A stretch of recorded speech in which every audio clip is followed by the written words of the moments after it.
Yeah, a Datejust with a Superjubilee bracelet. Hey, what's up guys, Giacomo here. The Datejust is one of the most iconic and accessible Rolex within their collection.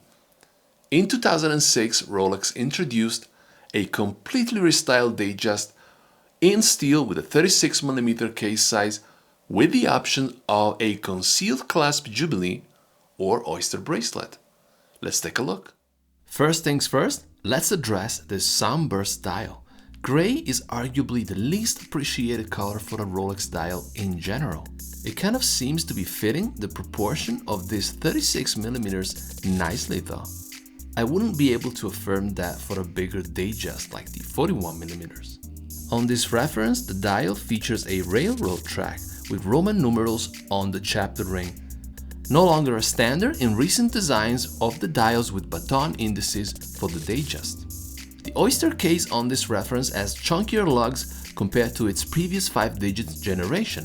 This will change as of 2019 when Rolex presents its latest version of the Datejust equipped with the newer 32-35 movement. In newer references, the lugs return to a slimmer profile. The bezel is domed, and while I do appreciate a fluted bezel in white gold, I don't miss it at all in this configuration. Actually, this reference with the dome bezel was and still is typically presented with an oyster bracelet. Fluted white gold bezel and Jubilee bracelet are commonly paired together. On that note, is it a good thing to replace a bracelet in a Rolex with one from another example? In general, that's a terrible idea. Why? Because it might depreciate the value of the watch should the original bracelet become unavailable at the time of the sale. The reason for that is Rolex bracelets have their own reference and follow a life cycle of their own. A bracelet produced in a different time period, not contemporary with the watch head, might impact on its overall integrity and consistency and therefore resale value. The Jubilee bracelet is known for its unique 5-piece link construction. This intricate arrangement creates a visually captivating pattern on the wrist. The combination of brushed and polished surfaces adds contrast and dimension to the design. Form following function, it is actually very comfortable in that it contoured the wrist perfectly. It might even surpass the excellent oyster bracelet. Now this right here is called the Superjubilee bracelet, a name that was given to it in the community. It is still a Jubilee, but with one interesting characteristic. The clasp is hidden, or concealed rather, inside the bracelet, and it is officially called crown clasp.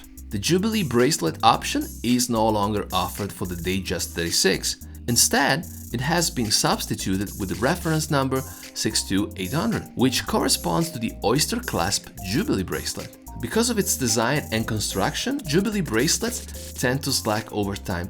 This is last seen on oyster bracelets. What happens with the Jubilee is it conforms to the shape of the wrist. That includes flexibility at the joint. It is affecting typically second-hand all 5 digits references.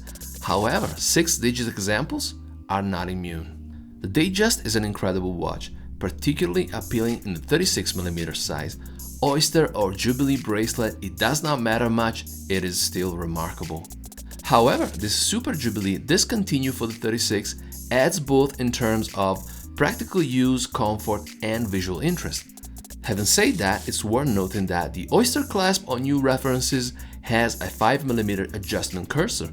That's an excellent feature on its own. Guys, I'm wrapping this one up. Thank you so much for watching until the end of this video. Like and subscribe if you feel like doing so. Catch you in the next one.